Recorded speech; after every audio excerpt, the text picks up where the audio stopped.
Now, I am no I am no artist by any sense of the word, but this is essentially what we're going to be talking about with the action. This is extra fast, fast, moderate, and slow.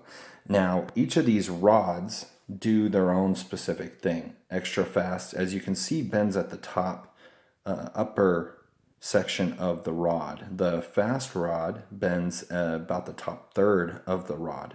The moderate will bend the lower third of the rod to half, and then slow will bend at the half. They're also known as parabolic rods. What that means is that the bend is equal across the rod itself. Now, for each of these, we're going to talk about the extra fast first.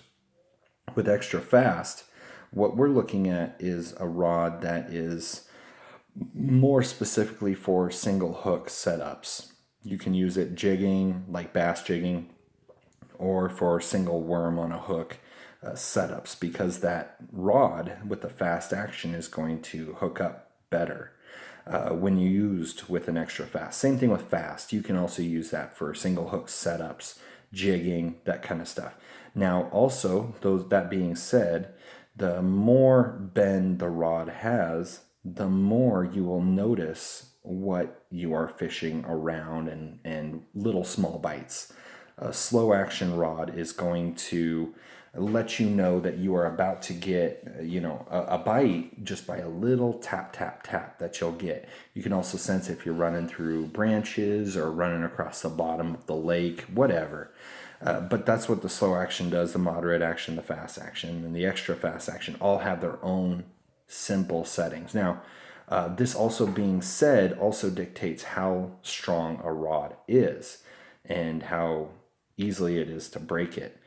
There's a great guy named Gary Loomis. He creates one of the best rods out there. He actually has a saying that goes, I could build you a rod that won't break, but you'd never use it, because the rod itself won't actually let you know that you're going to get a bite. There are some rods out there that, kind of bend this response that he's given, but they're very few and far between.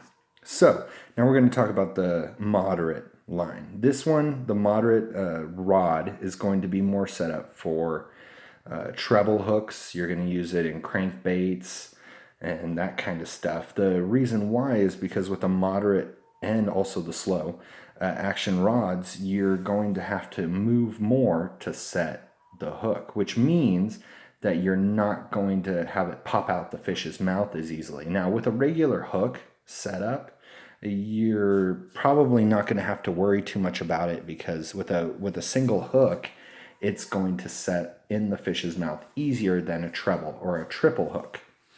So the difference is I've actually got a couple set up on my fishing rods right now, and I'll go ahead and share those with you. Got your treble hook, single treble, and this would be used, well, in this setting, I'm going to use it with power bait for trout fishing. I've got a floater on this rod. Over here, we've got an action spoon with a treble hook, and again, obviously I'm going to put this on my medium action rod. This isn't a high quality rod by any means, but it is an effective rod.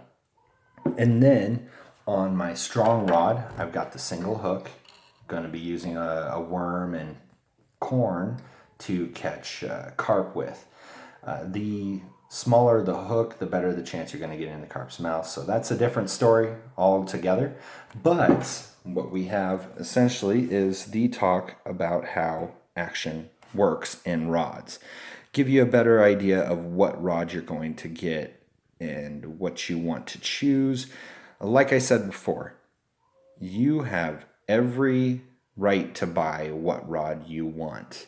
I'm just giving you a little bit of information, and seeing as how I'm not that great of an artist, I hope that by me communicating with you on the different examples, that it will help you out in the near future on your first rod purchase.